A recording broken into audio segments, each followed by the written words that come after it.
ఓం శ్రీ మాత్రే నమః. ఛానల్లోకి స్వాగతమండి. సింహరాశి వారికి అదృష్ట సమయం వచ్చేసింది. ఎంతో కాలంగా మీరు ఎదురు చూస్తున్న 10 శుభవార్తలను వినబోతున్నారు. ఆగస్టు 8 పౌర్ణమి తరువాత ఈ శుభవార్తలు మీ జీవితంలో ఆనందాన్ని తీసుకువస్తాయి. మరి 8వ తేదీ తర్వాత ఈ రాశివారు వినబోతున్న ఆ శుభవార్తలేంటి?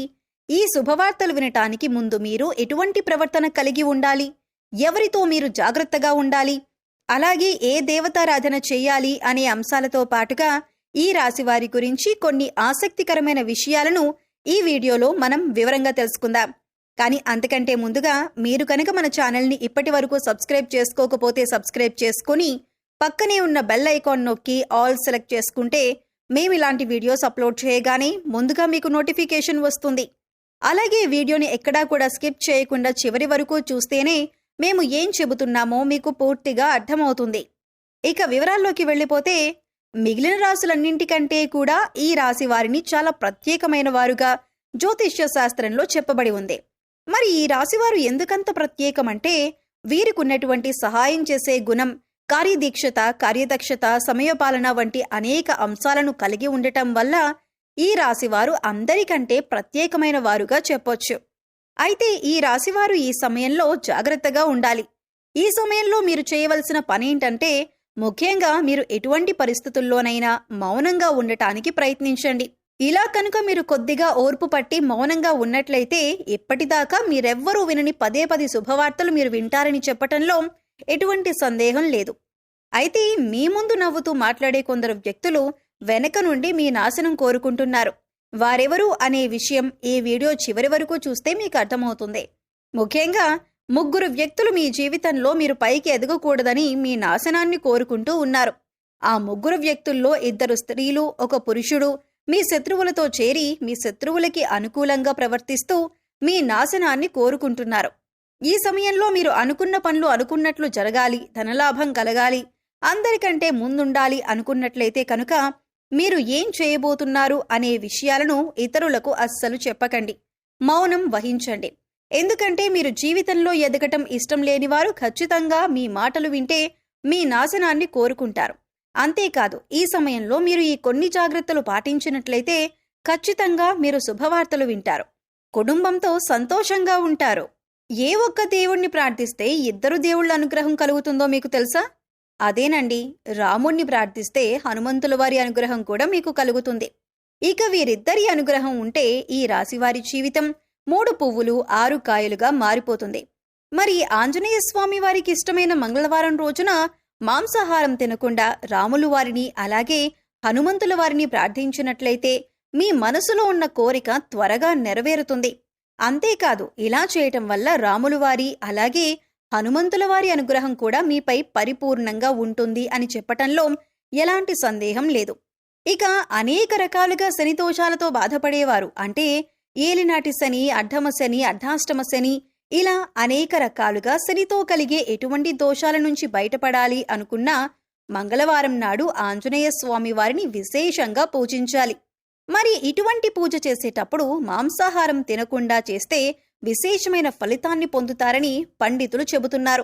ముఖ్యంగా ఉదయాన్నే, అంటే భోజనం చేయటానికి ముందే పూజ ముగించుకుంటే మంచిదని తెలియజేస్తున్నారు. ఈ వీడియోని మీరు చివరి వరకు చూస్తేనే మీరు చేయకూడని తప్పులతో పాటుగా ఏ వ్యక్తులతో మీరు దూరంగా ఉండాలి అనే అంశాలు మీకు వివరంగా తెలుస్తాయి. అలాగే వీడియో నచ్చితే లైక్ చేసి మన ఛానల్ని సబ్స్క్రైబ్ చేసుకోవడం మర్చిపోకండి. ఇక రెండవ తప్పు మీరు చేయకూడనిదేంటి అంటే మీరు కోపాన్ని అదుపులో ఉంచుకోవాలి. అలాగే కోపంలో ఉన్నప్పుడు ఎదుటివారిని ఎంత మాట పడితే అంత మాట అనకూడదు. అలాగే ఎదుటివారిని దూషించకూడదు. ముఖ్యంగా మీ దగ్గర లేని వ్యక్తి గురించి ఎదుటివారితో నెగిటివ్గా చెప్పకూడదు. అలాగే వాడకూడని పదాలు వాడుతూ ఎదుటివారిని దూషించటం కూడా మానుకోవాలి. ఎప్పుడైతే మీరు వాడకూడని పదాలు వాడతారో అది ఇంట్లో కానీ, మీరు పనిచేసే సంస్థలో కానీ, ఇరుగు పొరుగు వారితో కానీ ఎక్కడైనా సరే ఇటువంటి పదాలు వాడినప్పుడు లక్ష్మీదేవికి ఆగ్రహం కలుగుతుంది. మిమ్మల్ని వదిలి వెళ్ళిపోతుంది. అప్పుడు మీరు పేదరికం అనుభవించవలసి వస్తుంది. ప్రత్యేకించి ఈ సమయంలో మౌనంగా ఉండాలి. ఈ జాగ్రత్తలు తీసుకుంటే కనుక ఈ రాశివారు ఈ సమయంలో శుభవార్తలను ఖచ్చితంగా వింటారు. మీరు అనుకున్న పనుల్లో విజయాన్ని కూడా సాధిస్తారు. మిమ్మల్ని ఎవరైనా రెచ్చగొట్టినా సరే, అనకూడని మాటలని మిమ్మల్ని ఆవేశపరిచినా కూడా మీరు ఈ సమయంలో మౌనంగా ఉండటం వల్ల అనేక ప్రయోజనాలను పొందుతారు అనటంలో ఎలాంటి సందేహం లేదు. కొద్దిగా ఓర్పు వహించినట్లయితే కనుక జీవితంలో మీరు శుభవార్తలను వింటారు. అంతేకాదు, మీరు జాగ్రత్తగా ఉండవలసిన ఇంకొక అంశం ఏమిటంటే, అందరినీ నమ్మి మీరు డబ్బుగా అప్పు ఇచ్చినట్లయితే కనుక మీకు డబ్బు తిరిగి వచ్చే అవకాశాలు చాలా తక్కువగా ఉంటాయి. ఈ విషయాన్ని మీరు గమనించాలి. ఎందుకంటే ఎవరిని పడితే వారిని నమ్మి డబ్బు ఇచ్చినట్లయితే మీ అవసరాలకు డబ్బు లేక మీరు చివరికి ఇబ్బంది పడవలసి వస్తుంది. మనకి ఉన్నంతలో దానం చేయటం, హెల్ప్ చేయటం తప్పు కాదు. కాకపోతే మనం చేయలేని సహాయాన్ని కూడా మీ భుజాల మీద వేసుకుని చేయటం వల్ల మీరు చిక్కుల్లో పడే అవకాశం ఉంటుంది. ఈ విషయాన్ని మీరు గమనించాలి. ఇక ఆరని అక్షరంతో పేరు మొదలయ్యేవారు ఎవరైనా ఉంటే అటువంటి వ్యక్తుల వల్ల మీ జీవితంలో కష్టాలు అధికంగా వస్తాయి. కాబట్టి అటువంటి వ్యక్తులు ఎవరో మీరు పరిశీలించి అభ్యర్థులకు మీరు దూరంగా ఉండటం మంచిది అని సూచించటమైంది. అలాగే కష్టాల్లో ఉన్నవారికి మీకు వీలైనంతగా సహాయం చేయటం వల్ల మీరు అదృష్టాన్ని పొందవచ్చు. అంతేకాదు, ఈ రాశివారు ఎవరినైనా మంచి పొజిషన్కి తీసుకువెళ్ళాలి అనుకుంటే అలా చేసే శక్తి ఈ రాశి వారికి ఉంటుంది. వీరికున్న పలుకుబడిని ఉపయోగించి వీరికి కావలసిన వాళ్లని అందలమెక్కించగలుగుతారు. మీరు ఎవరినీ కూడా గుడ్డిగా నమ్మకూడదు. మీకు ఏదైనా కష్టం వచ్చినా ఎదుటివారితో చెప్పటం కంటే కూడా ఆ దేవుడి వద్ద చెప్పుకోవటం అనేది చాలా మంచిది. అంతేకాదు, ఒక రకంగా దేవుడి దగ్గర చెప్పుకోవటం వల్ల మీ కష్టాలను దేవుడు విని వెంటనే తీరుస్తాడు. ఎందుకంటే ఈ సమయంలో మీకు దైవబలం కూడా అండగా ఉంది. ఇక మీలో ఉండే నెగిటివ్ ఆలోచన కారణంగా, అంటే నేను చేసే పనిలో విజయం సాధిస్తానా లేదా, నేను పనిని కరెక్ట్గా చేస్తున్నానా లేదా అని ఆలోచనతో ఉండటం వల్ల మీరు చేసే పనిలో పొరపాటు జరిగే అవకాశం ఉంటుంది. అందువల్ల ఎటువంటి నెగిటివ్ ఆలోచన లేకుండా దేవుణ్ణి నమ్మి దైవం మీద భారం వేసి మీరు పని చేసినట్లయితే ఖచ్చితంగా మీరు విజయం సాధిస్తారు. అలాగే పని ప్రారంభించే ముందు దేవుణ్ణి తలుచుకోవటం మాత్రం మర్చిపోకండి. పి ఇంకా ఎస్ అనే అక్షరాలతో పేర్లు మొదలయ్యే స్త్రీలతో మీరు చాలా జాగ్రత్తగా ఉండాలి. వారిని నమ్మి అన్ని విషయాలను వారితో చర్చించకూడదు. అంతేకాదు, వారికి ఎంత దూరంగా ఉంటారో మీకు అంత మేలు జరుగుతుంది. అలాగే ఆరని అక్షరంతో పేరు మొదలయ్యే మగవారితో కూడా ఈ రాశివారు దూరంగా ఉండాలి. ఎందుకంటే ఈ ఇద్దరు స్త్రీలు ఇంకా పురుషుడు మీ నాశనాన్ని కోరుకునే వారిలో ఉండే అవకాశం ఉంది. ముందు చెప్పుకున్న విధంగా ఈ అక్షరాలతో పేర్లు మొదలయ్యే ఇద్దరు స్త్రీలు అలాగే ఒక పురుషుడితో మీరు చాలా జాగ్రత్తగా ఉంటే మీ జీవితంలో మీరు ముందుకు వెళతారు.